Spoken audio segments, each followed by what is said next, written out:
Hi friends, welcome back to C V Jagan blogs. Voice ಒಂದು ಸ್ವಲ್ಪ ಕಡಿಮೆ ಬರ್ಬೋದು, ಯಾಕೆಂತಂದರೆ ಮೈಕ್ ಅಂತ ಅಂದಿಲ್ಲ ಇವತ್ತು.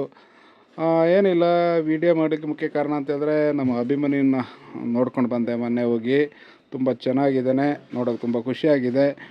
ಹಾಗೆ ನಡೆಯುವಂಥ ತಾಲೀಮುಗಳೆಲ್ಲ ನಡೆಸ್ತಾ ಇದ್ದಾರೆ. ದಸರಾ ಆನೆಗಳಿಗೆ ಏನೆಲ್ಲ ಮಾಡಬೇಕು ಬಹುಮುಖ್ಯವಾಗಿ. ಶ್ರೀಕಂಠನ ನೋಡಿದೆ, ಸ್ವಲ್ಪ ದೂರದಲ್ಲಿತ್ತು. ಶ್ರೀಕಂಠಂದು ದಂತ ಕಟ್ ಮಾಡಿರಬೇಕು ಅಂತ ಅಂದ್ಕೊಂಡಿದ್ದೀನಿ. ದಂತ ಸ್ವಲ್ಪ ಶಾರ್ಟ್ ಕಾಣ್ತಾಯಿದೆ, ನೋಡಿ ಎಷ್ಟು ಚೆನ್ನಾಗಿ ಕಾಣ್ತಾಯಿದೆ ಅಂತ. ತುಂಬ ಉದ್ದ ಇದ್ಬಿಟ್ಟು ನೋಡ್ಲಿಕ್ಕೂ ಒಂಥರ ಇದಾಗಿತ್ತು. ಈಗ ಸೂಪರಾಗಿದೆ, ನೀವು ನೋಡ್ತಾ ಇರ್ಬೋದು.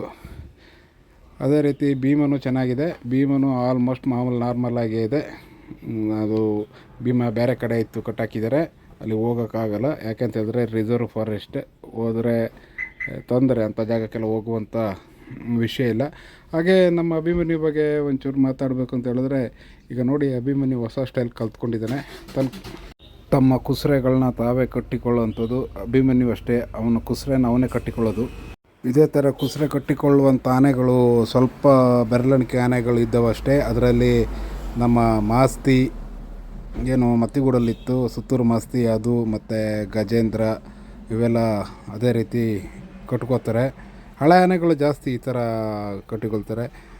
ಇನ್ನು ಗಜೇಂದ್ರ ತುಂಬ ಚೆನ್ನಾಗಿ ಮೈಯೆಲ್ಲ ಕಟ್ಕೊಂಡಿದ್ದಾನೆ, ತುಂಬ ಖುಷಿಯಾಗುತ್ತೆ. ಸ್ವಲ್ಪ ಬಾಡಿಯೆಲ್ಲ ಸ್ವಲ್ಪ ದಪ್ಪ ಆಗಿದ್ದಾನೆ.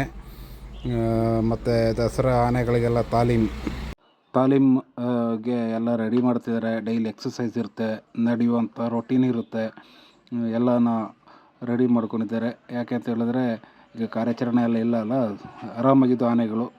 ಸ್ವಲ್ಪ ದಸರಕ್ಕಿರೋದೆಲ್ಲ ರೆಡಿ ಮಾಡ್ಕೋತಿದ್ರೆ ಇನ್ನು ಕಾರ್ಯಾಚರಣೆಗೆ ಹೋಗೋದು ಸ್ವಲ್ಪ ಕಮ್ಮಿ ಇರುತ್ತೆ.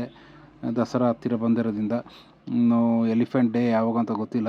ಎಲಿಫೆಂಟ್ ಡೇಗೆ ಒಂದು ಸಲ ಹೋಗಿ ವಿಸಿಟ್ ಮಾಡಬೇಕು. ಅದೇ ರೀತಿ ಇನ್ನು ಕ್ಯಾಂಪಲ್ಲಿ ದೇವೇಂದ್ರ ಮತ್ತು ಈ ಥರ ಆನೆಗಳೆಲ್ಲ ಎಲ್ಲ ಕ್ಷೇಮವಾಗಿದ್ದಾವೆ. ವರಲಕ್ಷ್ಮಿ ಆಗಿರ್ಬೋದು, ಸರಳ ಆಗಿರ್ಬೋದು, ಚಾಮುಂಡೇಶ್ವರಿ, ಭುವನೇಶ್ವರಿ ಎಲ್ಲವೂ ಚೆನ್ನಾಗಿದೆ. ಇನ್ನೇನು ಒಂದು 30 ದಿನ ಎಲ್ಲ ಆನೆಗಳು ಮೈಸೂರಿಗೆ ಹೊರಡುವಂಥ ಕೆಲಸ ಶುರುವಾಗುತ್ತೆ. ಗಜಪಯಣ ಮುಗಿಸ್ಕೊಂಡು ನಾಗೆ ಮೈಸೂರಲ್ಲಿ ನೋಡಬೇಕು. ಇವಾಗ ಹೊಸ SOP ಬಂದ್ರಿಂದ ಆನೆಗಳು ನೋಡೋಕ್ಕೆ ಕಷ್ಟ ಆಗುತ್ತೆ. ಮೈಸೂರಿಗೆ ಬಂದು ಒಳ್ಳೆಯ ವಿಚಾರವೇ ಇರಲಿ. ಇತ್ತೀಚಿನ ನಡೆದಂಥ ಬೆಳವಣಿಗೆಗಳ ಬಗ್ಗೆ, ಕಾಂಟ್ರವರ್ಸಿಗಳ ಬಗ್ಗೆ ಎಲ್ಲನೂ ಒಂದು ಕಂಟ್ರೋಲ್ ಆಗುತ್ತೆ. ಯಾರನ್ನ ಬಿಡೋದಿದ್ರೇ ಒಳ್ಳೆಯದು. ಓಕೆ ಫ್ರೆಂಡ್ಸ್, ಮುಂದಿನ ವೀಡಿಯೋದಲ್ಲಿ ಸಿಗ್ತೀನಿ.